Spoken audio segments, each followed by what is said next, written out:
चलिए आज का टॉपिक जो कि इंपॉर्टेंट है स्टार्ट कर रहा हूं। याद रखिएगा ये क्वेश्चन जो मैं बताने वाला हूं, जी हाँ, कॉसो इंटरनल कंट्रोल फ्रेमवर्क लास्ट अगर हम लोग ऑब्जर्व करें 10 ईयर का रिकॉर्ड में ना एग्जाम के पर्सपेक्टिव से, तो एक करीबन करीबन 5 टाइम्स ये क्वेश्चन पूछा गया है, 5 टाइम्स।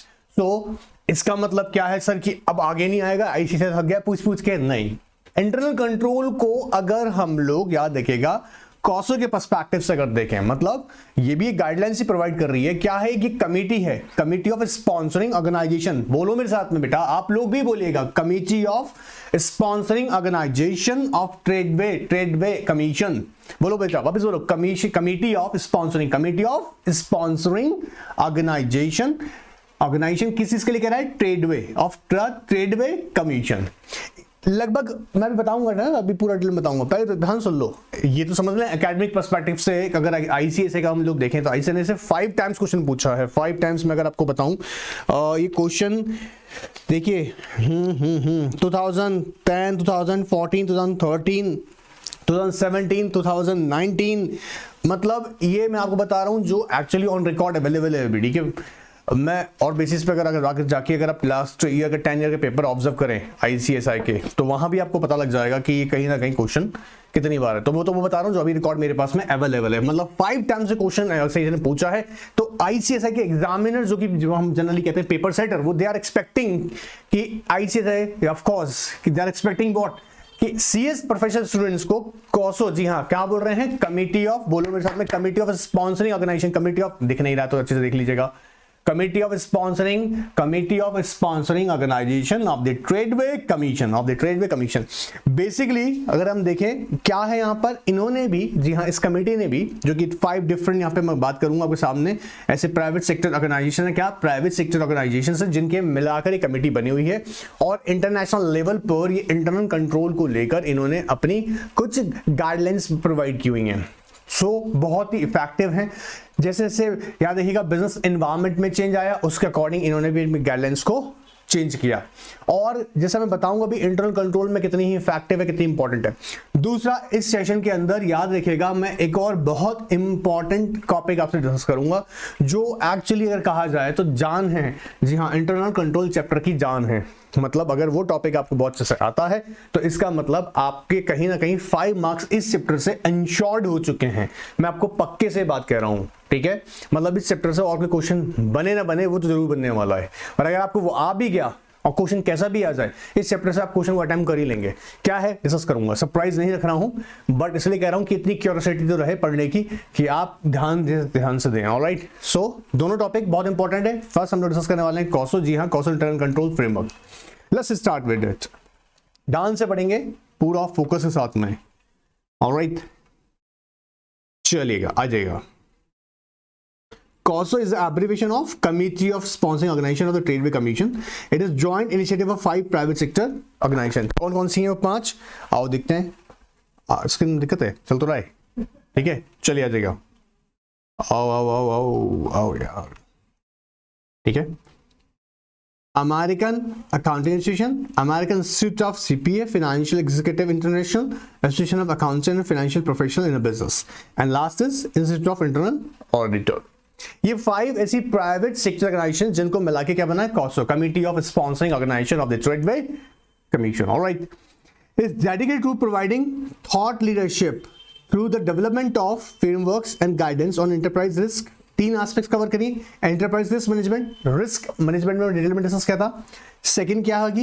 इंटरनल कंट्रोल, जिसको हम डिस्कस कर ही रहे हैं, and fraud deterrence. 3 different aspects को याद रखिएगा। कॉसो ने यहाँ पर इंटरनल कंट्रोल को लेकर जो 3 खास एस्पेक्ट्स को बोला है, वो कौन कौन से एस्पेक्ट्स हैं, ध्यान समझ लीजिएगा एक बार में। कौन कौन सा? 3 चीजें खास कवर करी हैं, एंटरप्राइज रिस्क मैनेजमेंट, सेकंड बोलिएगा internal control, and third one is fraud deterrence. Clear? In 1992, the COSO released its internal control integrated framework, जो original framework बोल रहे हैं, मतलब first हम जो release किया था in 1992, and the 20 years since the introduction, alright, of the organizational framework, business and reporting environment have changed dramatically। बहुत जबरदस्त, आप जानते ही हैं, हर एक लेवल पे, IT लेवल पे business बिल्कुल बदल चुका है, like becoming increasingly complex, technological driven and the global। अब most of the aspects कैसे हैं? टेक्नोलॉजी बेस्ड हैं। आप आजकल फूड भी ऑर्डर करते हो तो ऑनलाइन कर देते हो ना फूड। आज से 10 साल पहले ये बात सोच सकी थी किसी ने? 10 तो बहुत ज़्यादा बोल रहा हूँ मैं भी, इंडिया के पर्सपेक्टिव से 10 कहना सही होगा। देखिए सो क्या है, जब बिजनेस एनवायरनमेंट चेंज हो रहा है, सारी एस्पेक्ट्स चेंज हो रही हैं, तो इंटरनल कंट्रोल की भी चेंज का रिक्वायरमेंट उसी के अकॉर्डिंग है। अगर जैसे हम कहें 992 में क्या था, कॉसो ने इंटीग्रेटेड याद रखिएगा इंटरनल कंट्रोल के ऊपर अपनी कुछ गाइडेंस फ्रेमवर्क डिजाइन किया, और उसके बाद याद रखिएगा 2020 मतलब आफ्टर 20 ईयर्स 2003 में फिर उसको रिवाइज किया गया। At the same time the stakeholders देखिएगा, the stakeholders are more engaged, seeking greater transparency and accountability for the integrated system of internal control and support the business decisions and governance of the organization. अब जैसे stake holder की participation engagement ज्यादा होगी तो क्या ज्यादा और बढ़ जाएगा, क्या बढ़ेगा, ट्रांसपेरेंसी लानी होगी, अकाउंटेबिलिटी बढ़ेगी, बोलेगा ट्रांसपेरेंसी लानी पड़ेगी। अब अगर कल को आपने किसी कंपनी को फंड प्रोवाइड किया हुआ है और उससे आप जवाब मांगेंगे, क्या मांगेंगे जवाब, कि भैया हमको बताओ, फाइनेंशियल्स की डिटेल दो, हमें ट्रांजेक्शन्स के हमसे अप्रूवल लो, तो ये सारी एस्पेक्ट्स किस में कवर हो रही है, किस में होगी, ग्रेटर ट्रांसपेरेंसी बोलिएगा, ग्रेटर ट्रांसपेरेंसी बोलिए, ग्रेटर ट्रांसपेरेंसी, अकाउंटेबिलिटी क्या होगा, for the integrity of system of internal control that support what, business decision and the governance. Better governance कब होगी, जब अकाउंटेबिलिटी होगी, ट्रांसपेरेंसी होगी, तभी तो होगी गवर्नेंस। अच्छी गवर्नेंस होगी, देखो दोनों में एक बात है, अच्छी गवर्नेंस होगा तो अकाउंटेबिलिटी भी होगा एंड ट्रांसपेरेंसी भी रहेगा। ट्रांसपेरेंसी दोनों एक दूसरे से जुड़ते हैं। क्या हो रहा है now, May 14, 2013, COSO released its revision and updates to 992 documents internal control integrated framework, जो कि उसका ओरिजिनल फ्रेमवर्क था। Now COSO goal is updating the framework was to increase its relevance in the increasingly complex and the global business environment, so that the organization worldwide can better design, implement and assess the internal control. COSO believes that this framework will provide organizations significant benefits. For example, देखो कौन कौन से examples हम coat कर रहे हैं, increased confidence that control the mitigate risk to acceptable level and reliable information supporting the sound decision making. अब बहुत ध्यान से समझना इस लाइन को, देखिए समझिएगा यहां क्या कहना चाह रहे हैं, increased confidence that controls mitigate, control we are talking about what, internal control का मेन कम कह रहा है, मिटिगेट मतलब कम करना, risk to acceptable level. Acceptable level मतलब आप समझ रहे हैं ना, एक्सेप्टेबल लेवल का मतलब होता है जहां पर कंपनी या ऑर्गेनाइजेशन सर्वाइव कर सके। जैसे कंपनी के पास जो फंड्स हैं उसे बेटर यूटिलाइज करके कंपनी को, ऐसा तो नहीं होता कि रिस्क खत्म हो जाता है, समझो किसी ऑर्गेनाइजेशन में रिस्क खत्म हो जाए, ये तो नहीं होता, रिस्क तो हमेशा ही रहता है, लेकिन उस रिस्क को कंट्रोल करके, मिटिगेट करके एक्सेप्टेंस लेवल पे लाया जाता है। जैसे कंपनी अपने फंड को जब यूटिलाइज करती है तो रिस्क तो होता है ना, मतलब टेक्नोलॉजी इंट्रोड्यूस किया, अब वो टेक्नोलॉजी सक्सेसफुल रहेगी नहीं रहेगी, कस्टमर का रेफरेंस ये प्रेफरेंस क्या रहेगी, कस्टमर क्या उसको पसंद करेंगे नहीं करेंगे, रेगुलेटर अदर एस्पेक्ट्स को कंसीडर करेगा, बेटा ध्यान से लगना चाहिए आपको, है ना, रेगुलेटर ये कंसीडर करेंगे कि आप सारे नॉर्म्स जो हैं, जो रूल्स हैं, रेगुलेशंस हैं वो फॉलो कर रहे हैं नहीं कर रहे हैं, तो रिस्क तो है, बट वो रिस्क कैसा होना चाहिए, एक्सेप्टेबल लेवल पे। अच्छा, जब रिस्क एक्सेप्टेबल लेवल पे होगा, साथ साथ हमें ये देखना होगा कि इंटरनल कंट्रोल अगर एडिक्वेसी जनरेट करेगा, एक्यूरेसी जनरेट करेगा, तो उससे बेनिफिट क्या मिलेंगे, इंफॉर्मेशन, चाहे वो फाइनेंशियल हो या नॉन फाइनेंशियल इंफॉर्मेशन, दोनों ऑप्शन लो, फाइनेंशियल या नॉन फाइनेंशियल, दोनों इंफॉर्मेशन कैसे होंगी, रिलायबल होंगी। रिलायबल इंफॉर्मेशन के बेसिस पर ही आप एक सही और डिसीजन ले पाएंगे। तो ध्यान से समझिएगा क्या कह रहे हैं, दो इंपॉर्टेंट बात कि mitigate the risk to the acceptable level and second what, reliable information supporting the sound decision alright making. अब यहां कॉसो ने इंटरनल कंट्रोल कैसे डिफाइन किया है, आइए देखते हैं फटाफट से। Internal control is a process effected by an entity board of director, management, other personnel, designed to provide reasonable assurance regarding the achievement of objectives relating to operations, company के operations से reporting and compliances। क्या achieve करना है, ध्यान समझेंगे, इसे अभी याद करेंगे, ठीक है, अभी याद करेंगे, ध्यान सुनेगा क्या कह रहे हैं, क्या कह रहा है, internal control is a process, one more time, internal control is a process, internal control is a process। कौन लेकर आएगा, कौन इस पे ध्यान रखेगा कि ये प्रोसेस है, कौन इसको फ्रेम करेगा, कैसे इसकी एग्जीक्यूशन होगी, उन सब लोगों को हम ध्यान से कर देखे। तो effected by the board of director, effected by the board of director. Then बोल रहे हैं मैनेजमेंट, बोलो effected by the board of director, management other personnels, बोलो effected by the board of director, management other personnels. किस लिए? Design to provide reasonable assurance regarding the achievement of objectives. क्या क्या है कंपनी के objectives? Proper operations, operational activity proper हो, फिर reporting proper हो, टाइमली कंप्लायंसेस हो, इंटरनल कंट्रोल। बात पकड़ में आ रहा है? क्या कह रहे हैं? अरे लग जाएगी, कोई नहीं है, रखे रहने दो वहीं पे आप। हाँ तो चेयर चेंज कर लो। समझ में आ रहा है? समझ में आ रहा है आप लोगों को? चलिए सो वापस सुनिएगा, डेफिनेशन इंपॉर्टेंट है, ध्यान दो बेटा। क्या कह रहे हैं? Internal control is a process, तू ही बोल साथ में। Internal control is a process effected by entity board of directors, management and other personnels. किस लिए? Design to provide reasonable assurance, design to provide reasonable assurance, design to provide reasonable assurance. किसके लिए भाई ये चाहिए हमको? Reasonable regarding the achievement of objectives, achievement of the objectives relating to क्या क्या हम चाहते हैं कि क्या क्या सही होना चाहिए कंपनी की ऑपरेशनल एक्टिविटी को, रिपोर्टिंग प्रॉपर होना चाहिए, कंप्लायंसेस टाइमली होना चाहिए। क्लियर हो रहा है? ये डेफिनेशन एग्जाम में आएगा कौसो, तो उसको लिखना है, देना है आपको, ठीक है। चलिए अब कहता है fundamental concept from the definition of internal control are. क्या चीज पे फोकस किया? देखो, gear to the achievements of objectives. तो यहाँ पे की वर्ड हमको क्या मिल रहा है? Achievement of objectives in a one or more of the separate but overlapping categories. एक के बाद एक, ऑलराइट, ओवरलैपिंग कैटेगरीज। फिर कहता है consisting of ongoing task activities. Consisting of, ऐसा नहीं है कि वन टाइम टास्क है ये समझना। इसको हम क्या बोलेंगे? It means to an end, not an end in itself, मतलब ऑनगोइंग प्रोसेस है। इट डजंट मीन दैट कि ये वन टाइम एक्टिविटी है। कैसी है? ऑनगोइंग एक्टिविटी है। इंटरनल कंट्रोल हम बोलेंगे क्या है? ऑनगोइंग एक्टिविटी है। क्या हो रहा है? आपको क्लियर है? ऑनगोइंग एक्टिविटी है। क्या बोल रहे हैं? ऑनगोइंग एक्टिविटी, ठीक है। तो थर्ड क्या देखेंगे? Affected by people, not merely about the policy, procedure, manual, systems and forms, but about the people and the action they take at every level of organization to affect the internal control। तो अगर यहाँ पे देखा जाए तो उसका third focus क्या है? The focus on the people of the organisation. जैसे हमने कहा कौन? Effected by the board of director, को लोग ही करेंगे ना, effected by the board of director, management and other personnels. Fourth कहता है able to provide reasonable assurance, not absolute assurance to an entity, to senior management and about the to the board of directors। क्यों कह रहा है not absolute assurance? क्योंकि absolute नहीं होगा बच्चे, समझो, क्योंकि हम जो इंफॉर्मेशन बेस होगा, अगर ये एब्सोल्यूट इंफॉर्मेशन ही हो जाएगी तो फिर ऑडिट की जरूरत नहीं पड़ेगी। और ऑडिट क्यों करते हैं? ये फाइंड आउट करने के लिए क्या इंटरनल कंट्रोल इफेक्टिवली कंपनी के अंदर एस्टैब्लिश है या नहीं। बात पकड़ में आ रहा है? इंटरनल कंट्रोल कंपनी में इफेक्टिवली एस्टैब्लिश है नहीं, ये कैसे करेगा, कैसे पता लगेगा? ऑडिट के थ्रू। तो अगर ये बोलेंगे कि ये एब्सोल्यूट की एश्योरेंस है तो गड़बड़ है, ठीक है। adaptable to the entity structure, flexible in application for entire entity for or particular subsidiary, division, operating units and business process। अब देखो मेरी बात को ध्यान सुनना, यहां हमने क्या किया? फंडामेंटल कॉन्सेप्ट लिया इस डेफिनेशन से। कौन सी डेफिनेशन? जो हम ऊपर पढ़ रहे हैं, ठीक है, इस डेफिनेशन लिया है। So you have to mention, right this one definition in your exam, alright. आगे देखते हैं, देखो, COSO internal control framework includes enhancement and clarification that are intended to ease use and application. One of the most significant enhancement is to highlight कीजिएगा formalization of fundamental concept introduced in the original framework as a principle.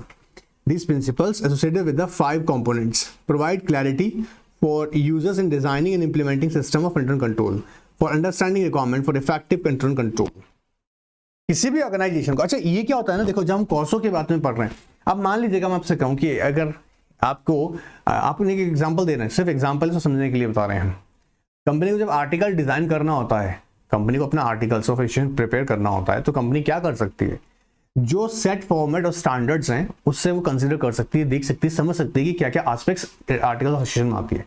Company को अपने company के अंदर internal control establish करना है, तो वो कॉसो के थ्रू किस तरीके से, याद रखिएगा, एक better internal control system establish किया सकता है, उन एस्पेक्ट्स को कवर कर सकती है। यहां पर भी जो कॉसो है वो प्रिंसिपल्स बता रहा है, स्पेसिफिक प्रिंसिपल, जो कि अगर देखा जाए तो 5 कंपोनेंट बेस्ड हैं, 5 कंपोनेंट्स पे बेस्ड हैं, अभी डिस्कस करते हैं। देखो, the framework has been enhanced by the expanding the financial reporting. अब इसका कोर फोकस किस पे कि expanding the financial reporting categories, objective to include other important forms of reporting such as non-financial and internal reporting। तो हम जानते हैं कौन कौन सी रिपोर्टिंग, 2 तरीके हम खास सकते हैं, लेकिन इसका मेन एम्फोसिस किस पे है, फाइनेंशियल रिपोर्टिंग पे।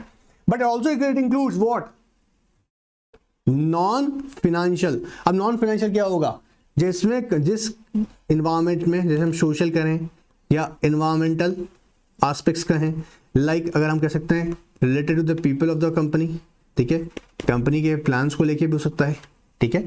तो हम क्या कर रहे हैं, दोनों ही एस्पेक्ट्स को कवर कर रहे हैं, मतलब जी हाँ, पीपल, प्लान्स, कंपनी के स्ट्रक्चर की जो बात करेंगे, सोशल, एनवायरमेंटल, इन सारे एस्पेक्ट्स को देखेंगे हम। तो कौन से नॉन फाइनेंशियल एस्पेक्ट्स को भी कवर करेंगे। क्लियर हो रहा है, क्लियर है, ऑलराइट। चलिए आगे देखते हैं।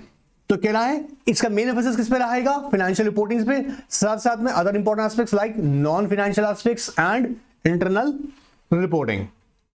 Also, the framework reflects consideration of many changes in the business operating regulatory environment over the past several decades। क्या क्या चीजों पे देखो फोकस किया, एक्सपेक्टेशन फॉर गवर्नेंस ओवरसाइट। मेरे बच्चे ध्यान से पढ़ो यार, देखो आओ, हाँ वो रीड कर रहे हैं बेटा, वापस कर रहा हूं, आओ देखो।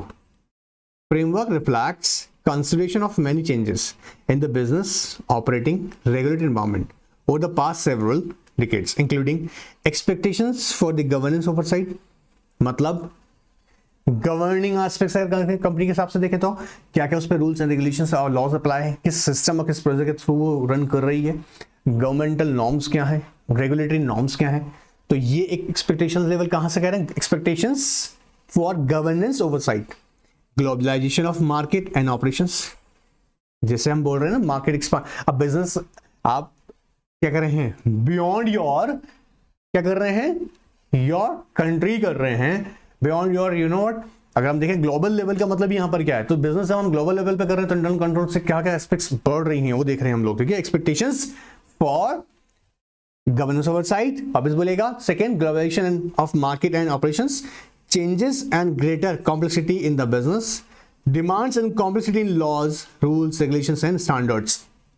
क्या हो रहा है, expectation for competencies and accountabilities, बोलो मेरे साथ, expectations of competencies and accountabilities and use of and reliance on evolving technologies, expectation relating to the preventing and detecting fraud। आज का डेट में और जैसे जैसे चीजें बदलेंगी हम और भी इसे अदर लेवल पे देखेंगे, बट हम जनरली देखें तो कुछ ऐसी एस्पेक्ट्स हैं, याद रखिएगा, जो क्या कह रहा है, चेंजेस, बिजनेस एनवायरनमेंट चेंजेस होंगे तो ये एस्पेक्ट्स भी हम कवर करेंगे। क्या, एक्सपेक्टेशंस फॉर गवर्नेंस ओवरसाइट, बोलिएगा एक्सपेक्टेशन फॉर गवर्नेंस साइड, साथ करिएगा साथ में भी governance, expectation for governance side, वापस expectations for governance side, globalisation of market, globalisation of market मतलब I know that very well, beyond your. अब अगर मान लीजिएगा आज का डेट में इंडिया हमारा रशिया के साथ बिजनेस कर रहा है या यूएस के साथ बिजनेस कर रहा है, तो हम क्या बोल रहे हैं कि अभी इंटरनल कंट्रोल एस्पेक्ट्स उसी सेंस में कंसीडर करेंगे, ठीक है। ऑफ कोर्स रिपोर्टिंग रिक्वायरमेंट नहीं चेंज हो जाएगा, हाँ, कंप्लायंस रिक्वायरमेंट नहीं बदल जाएगा, ऑपरेशन एस्पेक्ट नहीं बदल जाएंगी। ये थोड़ी ना तुमने यहाँ से बिजनेस करना स्टार्ट करे यूएस के अंदर, तुम्हें यूएस में भी अपने लॉस फॉलो करने हैं। क्या हो रहा है, क्या कह रहे हैं, globalisation of markets and operations, बोलिएगा साथ में, changes and greater complexity in business, changes and greater complexity in business, demand and complexity in laws, demand and complexity in laws, rules and regulations, ठीक है, and expectation of competencies and accountabilities, use and reliance on the technologies, and the last one is expectation relating to preventing and detecting fraud। बोलो ना, expectations किस लिए, preventing and detecting frauds। now अब देखो यहाँ से क्वेश्चन, यहाँ से आपके लिए ये भी बना हुआ है, ऑब्जेक्टिव्स पूछ सकते हैं। The framework set for 3 categories of objectives, allow the organisation to focus on separate aspects of internal control. क्या क्या है, first is operation, reporting and compliance. Exam के लिए क्वेश्चन आया हुआ है, अगेन पॉसिबल है, इस बार फिर आ सकता है, ठीक है, छोड़ के नहीं जाना है, ध्यान से ही बुद्धि लगाना है। आप लोग भी ध्यान दीजिएगा, देखिएगा इसके 3 ही इन्होंने कैटेगराइज किए जहां पर इसका मेन ऑब्जेक्टिव है। क्या?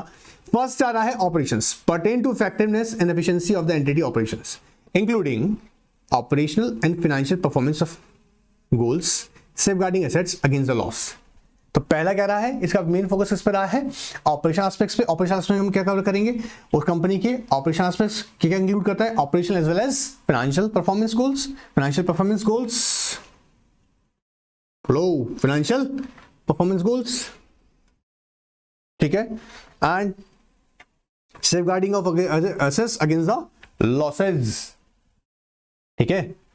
चलो, reporting objectives, internal and external financial and non-financial reporting may encompass reliability, timelines, transparency, and the terms set forth by regulators, standard sectors, and entity policies.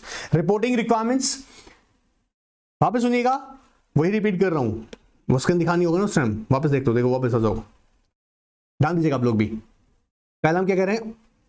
Operations, second reporting and third one object compliances, ठीक है। 3 objectives बोलो, reporting, reporting, compliances and operations. First one is let's start with the operations.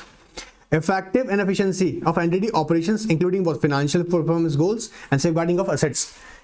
Safeguarding of assets against the losses. Theft से बचाना भी तो पड़ता है, miss appropriation से भी बचाना है, ठीक है। यू नो व्हाट, एक प्रॉपर यूटिलाइजेशन हो रहा हो एसेट्स का, ये भी तो इंपॉर्टेंट है। फिर क्या था? रिपोर्टिंग के पर्सपेक्टिव से internal and external financial and non financial reporting. फिर साथ में क्या कह रहा है? Encompass reliability, timeliness, transparency and other terms. जो अब रिपोर्टिंग आप थोड़ा ना अपनी मर्जी से करोगे, रिपोर्टिंग जो सेट किसी की है, एक तो इंटरनल पॉलिसीज के अकॉर्डिंग रिपोर्टिंग बनाइए, प्लस रेगुलेटर कह रहा है क्वार्टर रिपोर्ट जाना है या हाफ ईयरली जाना है या एनुअल जो रिपोर्ट करना है, वो सारा आपका टाइम टू टाइम होना चाहिए। अपलाइंस के पर्सपेक्टिव देखें तो adherence to the law and regulation to which the subject, मतलब अगर मान लीजिएगा आपकी एंटिटी मान लीजिएगा इंश्योरेंस में है, तो इंश्योरेंस के पर्सपेक्टिव से आप क्या देखेंगे? IRDA ने क्या रिक्वायरमेंट दी हुई है। अगर वही कंपनी आपकी किस में, बैंक में, तो बैंक के पर्सपेक्टिव से। अगर कंपनी आपकी म्यूचुअल फंड की स्कीम इंट्रोड्यूस कर रही है और स्कीम अलॉट करती है कौन सी यूनिट्स म्यूचुअल फंड की, तो सेबी गाइडलाइंस को फॉलो करना है। तो कंप्लायंसेस क्या रिक्वायरमेंट सब्जेक्ट किससे होगा? Subject to the industry. Clear है? क्लियर? तो 3 एस्पेक्ट्स हैं। पहले बोलिएगा ऑपरेशंस, सेकंड हम देखेंगे reporting, and third one is compliance. अब जो मैं आपसे कह रहा था कि इंपॉर्टेंट है, अगर आपने ये टॉपिक समझ लिया, क्या differences between internal control, internal check and internal audit, ये आप याद रखिए लीजिएगा। मैं फिर बता दूं, ये इस चैप्टर का मोस्ट प्रोबेबल 2 क्वेश्चन मैंने आपको बताया, एक तो कॉसो और सेकंड ये बहुत इंपॉर्टेंट है। और याद रखिएगा, अब तक हम internal control, internal check and internal audit, अब तक डिटेल में हम इसी के बारे में पढ़ते आ रहे हैं। मैं आपको बता दूं, फिर सुनिएगा, आप लोग भी ध्यान दीजिएगा, ये प्रॉपरली एक बार आप रीड कर लेंगे तो आपका रिवीजन हो जाएगा वापस इस टॉपिक पे। क्लियर है? ये इंपॉर्टेंट मार्क कर लीजिएगा, वेरी वेरी इंपॉर्टेंट, बहुत ही ज्यादा यूजफुल है। इंटरनल कंट्रोल यहां पर याद रखिएगा, इसको एक बार फटाफट से हम लोग गो थ्रू कर लें ताकि आप लोगों को कोई भी परेशानी ना हो, और हमने डिस्कस किया तो फटाफट कैच कर लेंगे। सबसे पहले हम मीनिंग को समझते हैं इंटरनल कंट्रोल की, और वापस रिवीजन करवा रहा हूं। देखो, means process design implemented, maintained by those charged with the governance, management and other personnel to provide reasonable assurance about what achievement of entity objective with regard to the what reliability of information reporting, efficiency of the operation, compliance with the applicable laws and regulations. अभी यही internal control का definition कोर्सों में पढ़ा है, समझ में आ रहा है? कहाँ पढ़ा है सर? अभी तक पढ़ा है बेटा, होश में नहीं है तो पीछे जाके बैठा कर। फिर ध्यान दो, internal check means arrangement that, internal check क्या बताए थे उसके अंदर कि इस तरह से अरेंज किया जाए 2 लोगों का वर्क, ताकि एक का अगर कंप्लीट हो रहा है तो दूसरे का वहां से स्टार्ट हो रहा है। ये क्यों होगा? एक ऑटोमेटिक प्रोसेस बन जाएगा इंटरनल चेक, ठीक है। that a transaction is a process by 2 or more persons and each one is independent and start with when the predecessor मतलब जिसे पहले किया has completed the task। वहीं अगर ऑडिट का काम करें तो क्या है? Audit is on behalf of the management to ensure the adequacy effectiveness of internal control. किसकी इंश्योर करेगा? Internal audit. इसलिए बोल रहे थे इंटरनल कंट्रोल क्या है? रीजनेबल एश्योरेंस प्रोवाइड करता है, एब्सोल्यूट नहीं। एब्सोल्यूट अगर हो गया तो फिर ऑडिट खत्म। ऑडिट क्या कर रहा है? ये कंफर्म करता है कि क्या ये रीजनेबल एश्योरेंस में इंटरनल कंट्रोल से मिल रही है, नहीं मिल रही है। क्या रहा है? Ensure adequacy and effectiveness of internal control, accuracy, timelines of financial and records and reports and attendance to the let down the policy and procedure to the units of the organisation. आया बात पकड़ में आप लोगों को? यही तो discuss किया अब तक पूरा। नाउ वेरिफिकेशन पर्सपेक्टिव देखते हैं. Self balancing mechanism implemented by the measurement so as to ensure that the entire work process is divisible in a part so that not a single person may have the access to complete entire process. इसी का internal control का purpose क्या है कि एक ही person को absolute authority या excessive authority दे दी जाएगी तो गड़बड़ हो जाएगा. इंटरनल कंट्रोल क्या कर रहा है यहाँ, कह रहा है self balancing mechanism implemented by the management so to ensure that the entire work process is divisible. तो यहाँ पे क्या करते हैं हम जनरली, डिवीजन ऑफ वर्क. याद रखिएगा क्या करते हैं, basically division of work. Clear. यहां देखेंगे one person work is independent check by the other person. इसी प्रोसेस हम करते हैं, इंटरनल चेक करते हैं. और ऑडिट में क्या होगा, process system is check and reviewed by the internal auditor. Reporting के पर्सपेक्टिव देखें, mechanism introduce by the management. तो इसमें रिपोर्टिंग रिक्वायरमेंट मतलब टू द मैनेजमेंट होगा. No such report is prepared only by person work is independent check by the other person. कल detail में discuss किया है नेक्स्ट वाला सेशन में. इससे पहला सेशन में हमने डिस्कस किया डिटेल में, याद रखोगा आप लोगों को. इससे पहले वाला सेशन आप लोगों को ऑनलाइन ही देखा है, पहले देख लीजिएगा. मैंने डिटेल में बताया है कि कैश है और एक कैश की एंट्री कर रहे हैं, दो लोग हैं. तो कैश रिसीव करने वाले का जब काम कंप्लीट हो रहा है तो कैश की एंट्री कंटिन्यूस चल रही है. Internal auditor subject of course submit report to the management. What it is, a system introduced by the management. ये क्या होगा, internal control mechanism. You know what internal control mechanism है किसका, internal check और activity done by the internal auditor. When it is done, internal control is a policy and decision by the management and it is continuous process. Internal control is a continuous process. नहीं याद रहता तो यहाँ लिख लेना, पूरा process के लिए रेफरेंस के लिए आएगा. क्या है ये, continuous process है. या अगर और किसी को मजा नहीं आया तो तू लिख पहले, on गोइंग प्रोसेस लिखा आपने. चलिए, as soon as one part or process is completed it is check by the another person. It is periodicity, मतलब क्या करें, इंटरनल ऑडिट कैसा है, periodic, may be yearly or on behalf on quarterly as the decided by the management. मतलब it is not bound by the any specific regulator. Of course ये जरूर है कि इंटरनल ऑडिट कराना किस कंपनीज में मैंडेटरी वो करना पड़ेगा, मतलब ऑडिटर का अपॉइंटमेंट. बट अगर मैनेजमेंट चाहे तो उसको डिसाइड कर सकता है कि इसकी ड्यूरेशन कितनी होगी, क्वार्टर होगा, हाफ ईयरली होगा या एनुअली होगा. ठीक है, इंटरनल ऑडिट का purpose formulation and calculation of management principles and policies. अब इंटरनल कंट्रोल में हम ध्यान से देखें तो होता है क्या, mainly policies and processes and the procedures. तो ये कौन सर्कुलेट कर रहा है, management. And speedy execution thereof with the help of the internal checking and internal audit. Safeguarding and minimising the errors and fraud. किसमें, इंटरनल चेक में. The transaction and records and processing the protecting assets so to as to ensure the efficient running business. ये क्या करें, detecting and reporting of the frauds and regulatories regarding the assets. Keywords पे ख्याल रखना. ठीक है. Now scope अगर देखा जाए, of course internal control is wider scope than the internal check and internal audit. You know, internal check control के ही हम पार्ट में कंसिडर करते हैं इनको, internal checks and internal audit को. Rather restricted to the formulation of working and proper accounting and other operational aspects and reporting or offering segregation to the appropriate internal authorities. बात पकड़ में, rather word use कर रहे हैं यहाँ पर, याद रखिएगा, rather restricted to. ठीक है. Now limited to the continuous internal system of the checking financial and non-financial operations. किस पे फोकस करेगा, checking of financial and non-financial reporting and reporting the internal top management, reporting to the top management of the company. Alright. अब देखो यहाँ क्यों कह रहे हैं, अगर ये पढ़ा होगा तो ये रिवीजन अब तक हमें पढ़ा है. अब एग्जाम में देखो मैं आपको बताऊं, कई बार क्या पूछा है इन्होंने, differences internal control inter check में डिफरेंसेस पूछे हैं. कई बार internal check and internal audit differences पूछे हैं. प्रोबेबिलिटी ये रखता है कि इस बार इन तीनों में किसी में भी पूछ सकता है. तो क्वेश्चन इंपॉर्टेंट है. अगर आपने पूरा चैप्टर जो अभी तक पढ़ता है, हम लोग डिस्कस कर रहे हैं, क्लियर है. आप लोगों को भी अगर कोई डाउट रहता है, याद रखिएगा, ना कि ना इनका व्हाट्सएप पे पूछेगा, अपना क्वेरी डालिएगा, ऑफकोर्स मैं उसका आंसर करूंगा. ठीक है. और क्योंकि लगता है कि स्पेसिफिक एग्जांपल में कोई डाउट है, ठीक है, पूछ सकते हैं, आप ही पूछ सकते हैं. आपको एक्स्ट्रा एग्जांपल अलग से ही बता देंगे. ठीक है. अब देखो component of internal control as defined by the, अब कंपोनेंट, वही कंपोनेंट कंट्रोल के हम जो ऑलरेडी डिस्कस किए हैं, क्या है, control environment, risk assessment, control activities, information monitoring.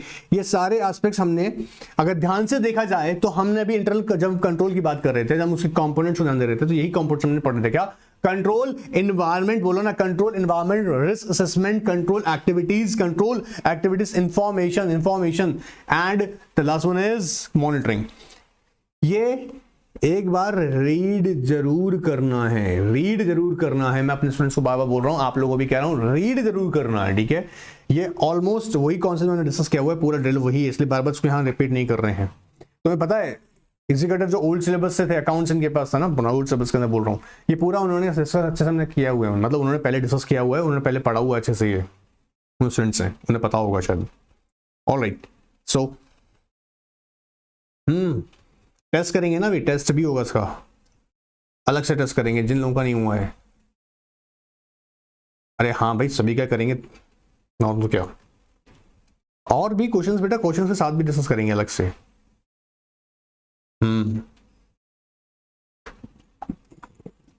नहीं, इसके अलावा भी क्वेश्चंस हैं।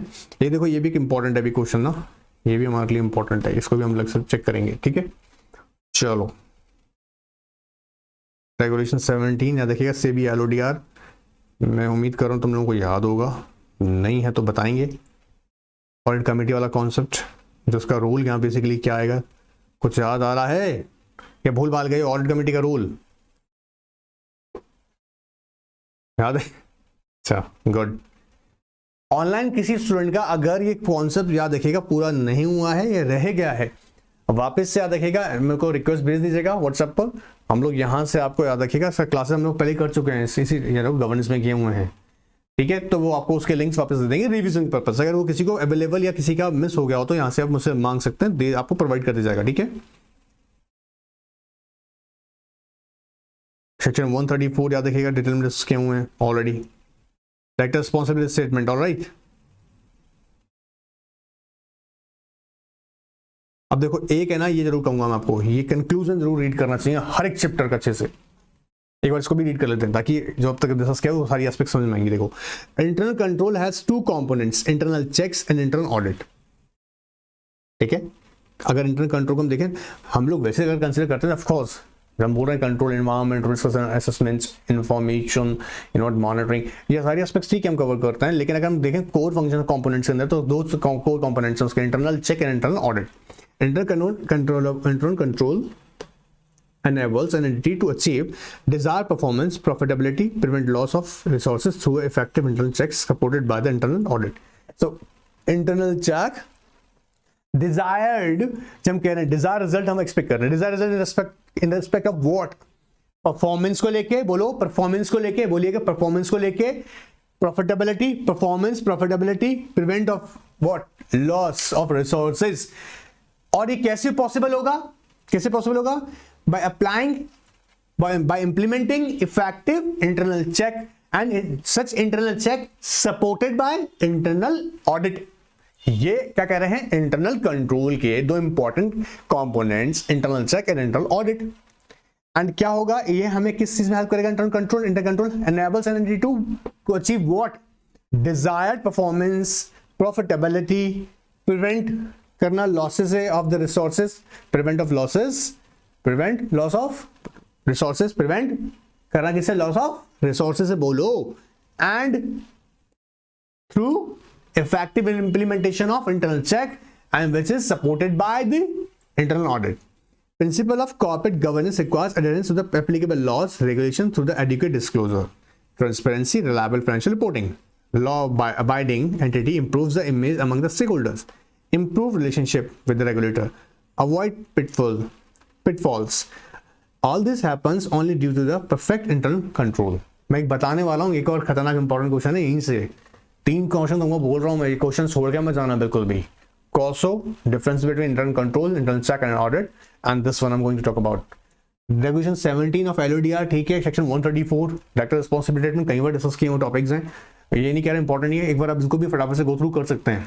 बट मैं 3 क्वेश्चन आपको बताऊंगा, यहाँ से भी क्वेश्चन बताने वाला हूँ, आओ ध्यान दो। Now COSO has enunciated 17 principles on internal control. The principles have been recognized the world over. While it discusses the responsibility for establishing the internal control measures in the organization, it also describes what the internal control can do and what it cannot do. Internal control system, no matter how well conceived and operated, can provide only reasonable, not absolute assurance to management, the board of directors regarding the achievement of the entity objectives. Possibility, likelihood मतलब possibility बोल रहे हैं यहाँ पे, of the achievement is affected by the limitation inherent in all internal control system. These includes realities that judgment in decision making can be faulty and that breakdowns can occur because of the of simple error or mistakes. Additionally, control can be circumvented by the collusion of two or more people. The management has ability to override the system. Now, another limiting factor is that the design of the internal control system must reflect the fact that there are resources constraints and benefit of the control must be considered related to their cost. अगर आप ध्यान से इस paragraph को देखें last one, the another limiting factor the design of internal control system must reflect the fact that there are resources constraints. इसका main किस पे फोकस है कि बेटर यूटिलाइजेशन हो सके किन चीज़ों का, रिसोर्सेज का, and the benefit of control must be consider relative to their cost. और वो जो बेनिफिट्स, अब देखिए सपोज कीजिएगा आपने कंपनी में एक नया मशीनरी इंस्टॉल किया, तो उससे होने वाली जो भी प्रोडक्टिविटी होगी उसकी यूटिलाइजेशन होगी. फॉर एग्जांपल उसमें हमें मेन की रिक्वायरमेंट कितनी है, उसमें यूटिलाइजेशन होने वाले रिसोर्सेज और उससे जनरेट होने वाली प्रोडक्टिविटी, क्या कंपनी को वो प्रॉफिट जनरेट करके दे रही है. एक कंपनी को एक प्रोडक्ट बनाने की कॉस्ट ही 100 आ रही है और कॉम्पिटिटर अपने ही प्रोडक्ट को, उस सेम प्रोडक्ट को 100 में मार्केट में सेल कर रहा है, तो क्या ये कंपनी के लिए एक इफेक्टिव ऑप्शन है. इंटरनल कंट्रोल आपको मैंने डिस्कस भी किया कई बार कि बताया भी आप लोगों को, कहीं ना कहीं ये भी ऑब्जर्व कर रहा है क्या कि बेटर यूटिलाइजेशन है नहीं है. जब हम कर रहे हैं operational activity of an organisation, तो ये भी एस्पेक्ट जनरेट कर देखता है वो कि रिसोर्सेज जो यूटिलाइज किए जा रहे हैं, रिसोर्सेज यूटिलाइज किए जा रहे हैं वो बेस्ट इन अ प्रैक्टिस है नहीं है. क्या हो रहा है.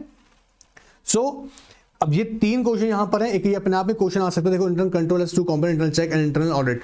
एंड इसी में ही आपसे कमेंट करके क्वेश्चन पूछ सकते हैं.